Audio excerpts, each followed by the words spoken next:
Nous sommes à Fresno, en Californie, pour la mise en accusation de l'ancienne agente correctionnelle Tina González, qui a eu des relations sexuelles inappropriées avec 11 détenus.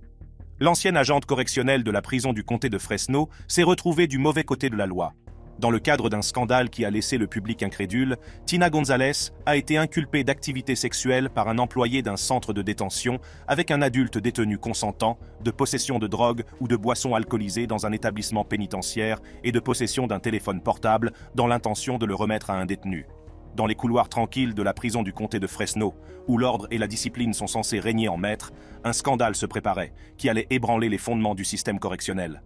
Tout a commencé avec Tina González, une gardienne de prison connue pour son respect strict des règles et son dévouement inébranlable à son travail. González travaillait depuis plusieurs années à la prison du comté de Fresno, où elle s'était forgé une réputation d'officier sérieux qui prenait ses responsabilités au sérieux. Mais derrière sa façade professionnelle, une ombre se cachait, attendant d'être révélée. C'est au cours d'une de ses gardes de routine que Madame González a rencontré pour la première fois le détenu qui allait devenir le centre de cette histoire choquante.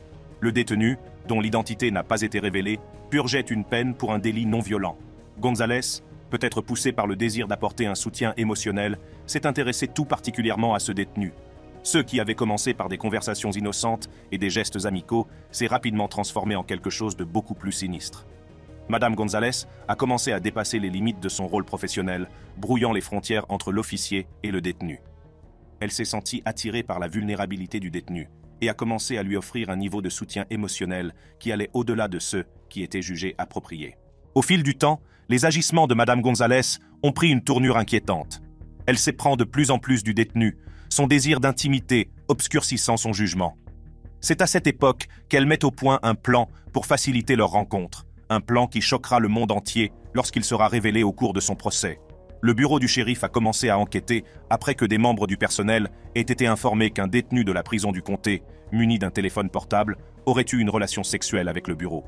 Le shérif adjoint, Steve McComas, a déclaré que les actions de l'ancien gardien de prison du comté étaient quelque chose que seul un esprit dépravé peut imaginer. González, avec un esprit dépravé et un mépris total des règles qu'elle avait juré de faire respecter, a fait un trou dans son uniforme. Cette modification stratégique a permis un contact physique avec le détenu, rendant leurs rencontres illicites plus accessibles. L'audace et l'effronterie de ces actes étaient vraiment choquantes. Madame González était loin de se douter que ses moindres faits et gestes étaient filmés par des caméras de surveillance placées à des endroits stratégiques de l'établissement. Les images qui seront présentées plus tard au tribunal montrent González se livrant à des actes sexuels avec le détenu devant 11 autres prisonniers. La scène qui s'est déroulée sous leurs yeux a choqué et perturbé les témoins. Madame McComas a également expliqué qu'une enquête détaillée avait révélé que Madame González avait eu des relations sexuelles avec le détenu et lui avait également donné des rasoirs, considérés comme une arme potentielle derrière les barreaux. Elle l'a également informé de l'heure à laquelle ses collègues inspecteraient sa cellule, afin qu'il ait la possibilité de cacher les objets de contrebande. La révélation de la mauvaise conduite de González a provoqué une onde de choc dans la prison du comté de Fresno et dans l'ensemble du système pénitentiaire. La confiance qui avait été placée dans les agents pénitentiaires pour maintenir l'ordre et faire respecter la loi avait été brisée par les désirs égoïstes d'un individu. Au fur et à mesure que la nouvelle du scandale éclatait, le public s'interrogeait sur l'intégrité des personnes chargées de protéger la société. Comment une personne qui a juré de protéger et de servir peut-elle succomber à une telle dépravation ? Les événements qui ont conduit à l'implication de Tina González avec le détenu n'étaient que le début d'un voyage choquant qui allait finalement la mener à sa perte. Lorsque les détails choquants de la relation illicite de Tina González avec le détenu ont été révélés, les rouages de la justice ont commencé à tourner. L'enquête sur les agissements de Tina González a été rapide et approfondie, ne négligeant aucune piste dans la recherche de la vérité et de l'obligation de rendre des comptes. Les responsables de l'application de la loi ont méticuleusement rassemblé des preuves, y compris les images de surveillance qui ont filmé la mauvaise conduite de Madame González. Ces images, qui la montrent en train de se livrer à des actes sexuels avec le détenu devant d'autres prisonniers, constituent une preuve indéniable de son comportement répréhensible. Les preuves s'accumulant contre elle, Madame González s'est retrouvée face à un procès qui allait décider de son sort. La salle d'audience était remplie d'impatience lorsque l'accusation a présenté son dossier, dressant le portrait d'une gardienne de prison qui avait abusé de son pouvoir et violé la confiance qu'on lui avait accordée. L'accusation a soutenu que les actions de Madame González étaient non seulement moralement répréhensibles, mais qu'elles constituaient également un abus manifeste de sa position d'autorité. Ils ont affirmé qu'elle avait profité de la vulnérabilité de la détenue, utilisant son pouvoir pour la manipuler et s'engager dans une relation sexuelle strictement interdite. La défense, quant à elle, a tenté de présenter Madame González comme une personne ayant commis une erreur regrettable, arguant que ses actes étaient dus à un manque de jugement, plutôt qu'à une intention malveillante. Ils ont également déclaré que son mariage était en train de s'effondrer à l'époque où elle a incité à la relation. Ils ont plaidé pour la clémence, suggérant que Madame González avait déjà suffisamment souffert de l'attention du public et de la perte de sa carrière. Toutefois, l'accusation a contré ces arguments en soulignant la gravité des actes de González et le préjudice potentiel causé à l'intégrité du système correctionnel. Elle a insisté sur la nécessité de rendre des comptes et sur l'importance d'envoyer un message fort indiquant qu'une telle faute ne serait pas tolérée. Après de longues délibérations, le jury a rendu son verdict. Tina González a été reconnue coupable de plusieurs chefs d'accusation, notamment d'inconduite sexuelle avec un détenu et d'abus de pouvoir. La salle d'audience a été envahie par un mélange d'émotions, certains ayant le sentiment que justice a été rendue, tandis que d'autres se demandaient comment un tel abus de confiance avait pu se produire. Le juge, reconnaissant la gravité de la situation, a prononcé une peine que beaucoup considèrent comme trop clémente compte tenu de la nature des crimes commis par González. Elle a été condamnée à 7 mois de prison, une peine qui, selon certains, ne reflète pas suffisamment la gravité de ses actes ou le préjudice causé aux détenus et au système correctionnel dans son ensemble. Lorsque le marteau est tombé et que Tina González a été emmenée pour purger sa peine, le public s'est retrouvé aux prises avec les conséquences de cette affaire choquante. Les événements entourant l'implication de Tina González avec le détenu ont révélé les dessous sombres du système correctionnel, soulevant des questions sur l'efficacité de la surveillance et la nécessité d'une réglementation plus stricte.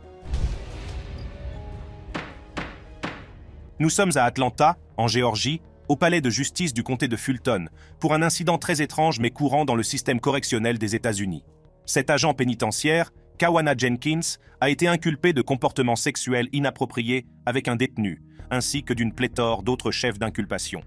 Les accusations comprennent 2 chefs d'accusation de contact sexuel inapproprié par un employé ou un agent, 5 chefs d'accusation de violation de serment par un fonctionnaire, 2 chefs d'accusation de conduite imprudente, 2 chefs d'accusation de cruauté envers les détenus et un chef d'accusation de donner aux détenus des objets interdits sans autorisation.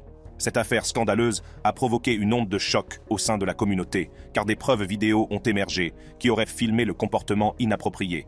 Madame Jenkins, qui était chargée de maintenir l'ordre et d'assurer la sécurité des détenus, se retrouve aujourd'hui du mauvais côté de la loi.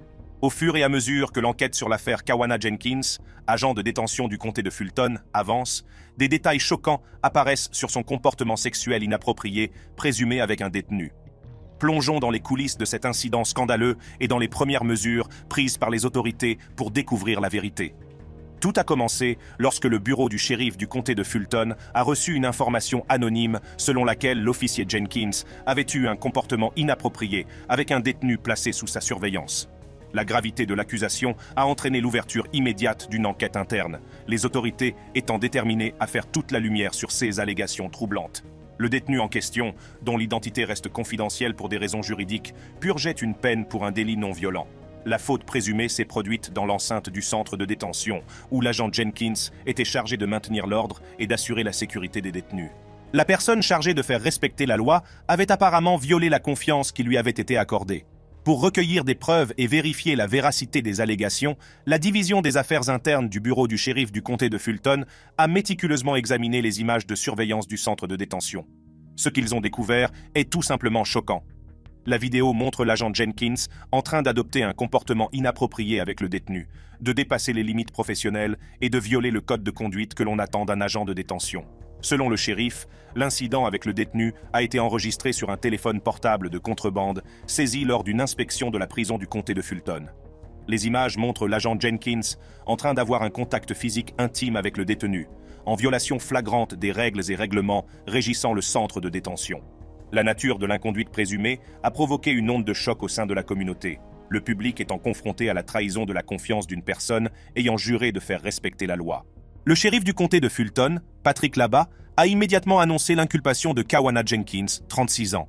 Après la découverte de la vidéo, l'agent Jenkins a été immédiatement relevé de ses fonctions et placé en congé administratif dans l'attente d'un complément d'enquête.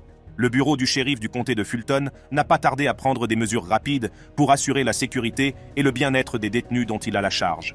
La division des affaires internes, en collaboration avec le bureau du procureur, a lancé une enquête approfondie sur les allégations formulées à l'encontre de l'agent Jenkins. Ils ont interrogé des témoins, examiné d'autres images de surveillance et recueilli tout autre élément susceptible de mettre en lumière l'ampleur de la faute commise. Au fur et à mesure que la nouvelle de l'enquête se répandait, l'indignation du public grandissait.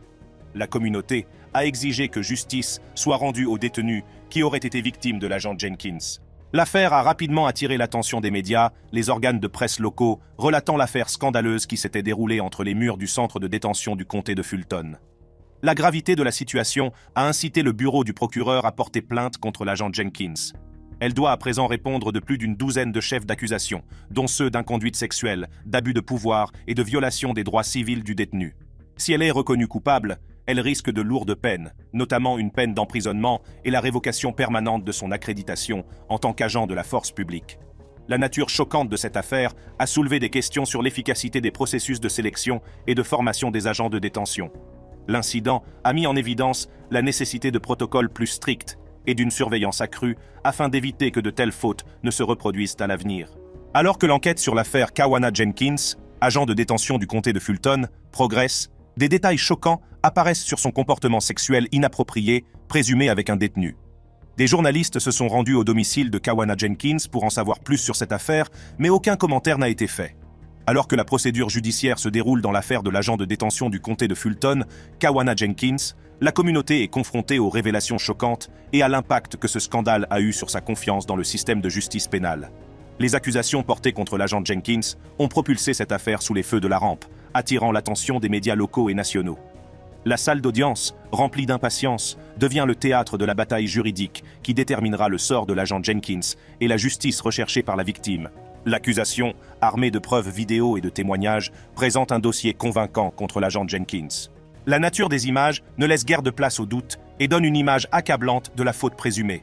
De l'autre côté, l'équipe de défense de l'agent Jenkins présente une défense vigoureuse, tentant de mettre en doute la crédibilité des preuves et les motivations des témoins. Ils affirment que les images vidéo ont pu être manipulées ou sorties de leur contexte, cherchant à créer un doute raisonnable dans l'esprit du jury. La salle d'audience devient un champ de bataille où se mêlent arguments juridiques et témoignages émotionnels. La victime, qui se présente courageusement à la barre, raconte l'expérience éprouvante qu'elle a vécue et l'impact durable qu'elle a eu sur sa vie. Son témoignage rappelle avec force la vulnérabilité des personnes détenues et la responsabilité des personnes chargées de s'occuper d'elles. Au fur et à mesure que le procès progresse, la communauté attend avec impatience, espérant une issue juste et équitable. L'affaire a déclenché une conversation plus large sur le traitement des détenus et la nécessité de réformes systémiques au sein du système de justice pénale. Les groupes de défense et les chefs de file de la communauté se rassemblent pour demander des comptes et de la transparence. L'impact de cette affaire dépasse les murs de la salle d'audience. Elle a ébranlé la confiance que la communauté avait placée dans le centre de détention et ses agents. Les familles des détenus s'inquiètent de la sécurité et du bien-être de leurs proches et se demandent si des incidents similaires sont passés inaperçus ou n'ont pas été signalés. Et apparemment, ce ne serait pas le premier cas. Le cas de Jenkins est le deuxième cette année, a entraîné le licenciement et l'arrestation d'un agent de détention du comté de Fulton. En février, le shérif Labatt a annoncé l'inculpation de Reinhard Trottmann pour agression d'un détenu à la prison du comté de Fulton. Le scandale a également suscité un réexamen des politiques et procédures régissant la conduite des agents de détention. Des appels à une formation accrue, à une surveillance plus stricte et à une meilleure responsabilisation ont été lancés dans l'ensemble de la communauté. L'objectif est de prévenir de futurs cas de mauvaise conduite et de veiller à ce que les personnes chargées de s'occuper des détenus respectent les normes les plus élevées de professionnalisme et d'intégrité. La frénésie médiatique qui entoure l'affaire a encore amplifié l'indignation et la curiosité du public. Les médias dissèquent chaque détail du procès, analysant les arguments présentés par les deux parties. L'affaire devient un sujet de débat passionné, les avis étant partagés sur la culpabilité ou l'innocence de l'agent Jenkins. Alors que le procès atteint son apogée, le jury se retire pour délibérer, chargé de la lourde responsabilité de déterminer le sort de l'agent Jenkins. La communauté retient son souffle, attendant avec impatience le verdict qui permettra à la victime de tourner la page et servira de déclaration sur la responsabilité des personnes en position de pouvoir. Enfin, le jury rend son verdict. La tension dans la salle d'audience est palpable lorsque le président se lève pour rendre sa décision. Coupable. L'agent Kawana Jenkins est déclaré coupable de plusieurs chefs d'accusation, notamment d'inconduite sexuelle et d'abus de pouvoir. La salle d'audience est en proie à un mélange d'émotions, allant du soulagement à la colère, alors que la justice est rendue. La carrière de Kawana Jenkins en tant qu'agent pénitentiaire a effectivement pris fin, et elle passera également du temps derrière les barreaux. Kawana Jenkins a tout risqué pour un détenu, et maintenant, elle est aussi une détenue. Pat Labatt, le shérif du comté de Fulton, a ensuite déclaré « Je m'engage à faire preuve de transparence et à demander à chaque employé de rendre compte du serment qu'il a prêté pour protéger et servir notre communauté. » Monsieur Labatt s'est exprimé dans un communiqué. Les actions de cet individu ne sont certainement pas le reflet des hommes et des femmes du bureau du shérif du comté de Fulton. La grande majorité des employés doivent être félicités pour leur intégrité, leur engagement envers le service et le travail qu'ils accomplissent jour après jour. Prenons place au tribunal municipal de Plattsburgh pour la mise en accusation de Joyce Mitchell, une ancienne gardienne de prison qui a fourni des informations à 2 condamnés, David Sweat et Richard Matt, sur la manière de s'évader du Clinton Correctional Facility, une prison de haute sécurité.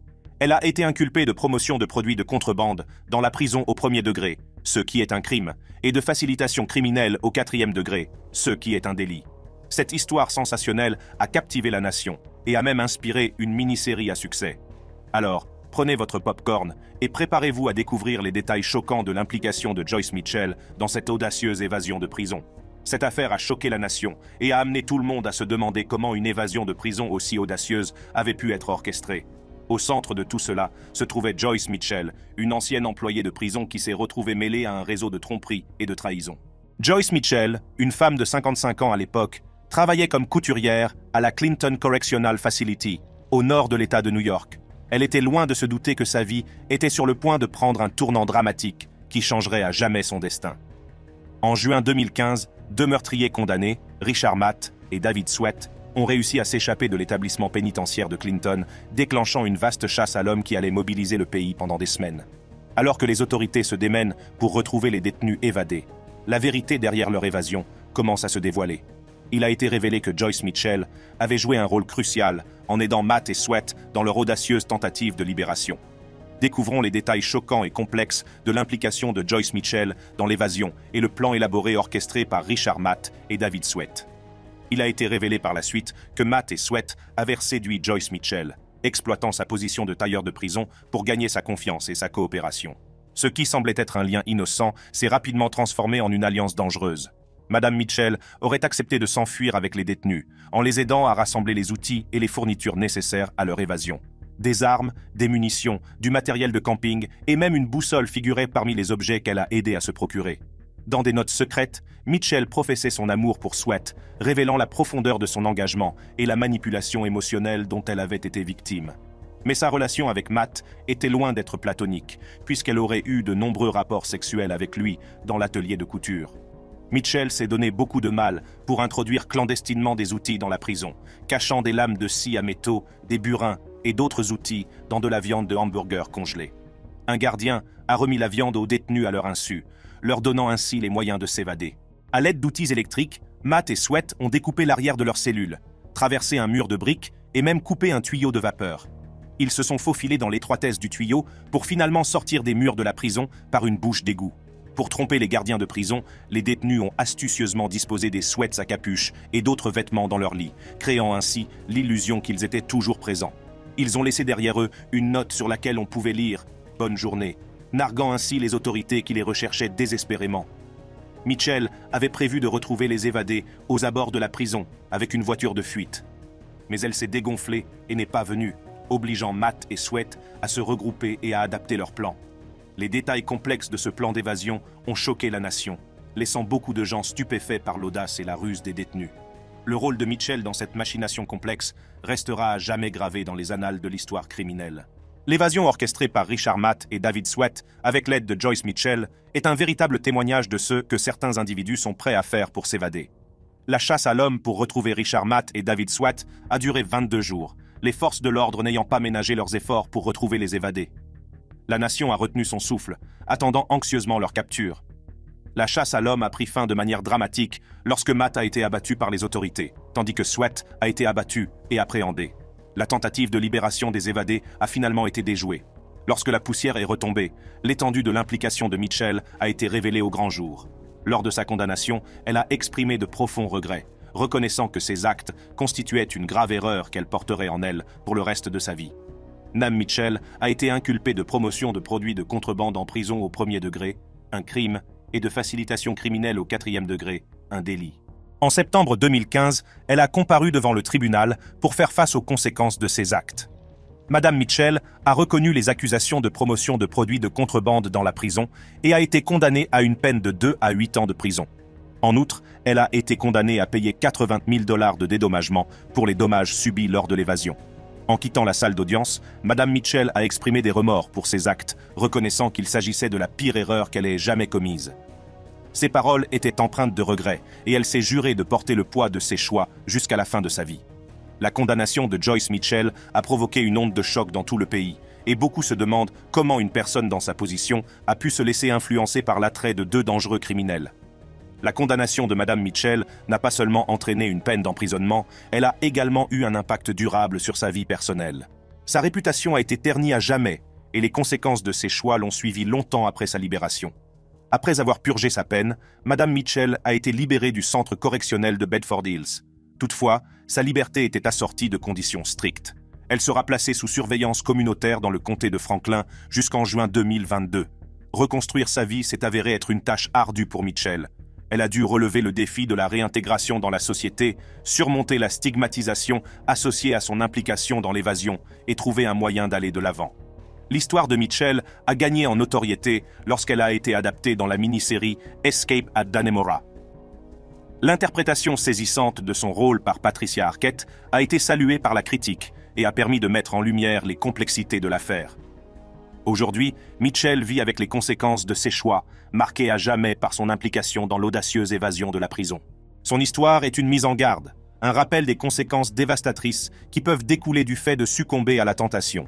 L'évasion orchestrée par Richard Matt et David Sweat, avec l'aide de Joyce Mitchell, a laissé un impact durable sur toutes les personnes impliquées. Cette affaire a des implications plus larges et des leçons importantes pour nous tous. Elle nous rappelle la vulnérabilité des individus, même ceux qui occupent une position d'autorité, face à la manipulation et à l'attrait des relations interdites.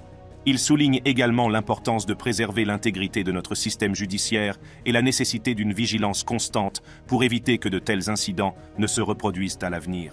L'histoire de Joyce Mitchell et l'évasion de Richard Matt et David Sweat servent de mise en garde, nous rappelant les conséquences potentielles de la tentation et l'impact dévastateur qu'elle peut avoir sur nos vies. Si vous avez aimé cette vidéo, regardez nos autres vidéos géniales sur la chaîne. Merci d'avoir regardé et à la prochaine fois.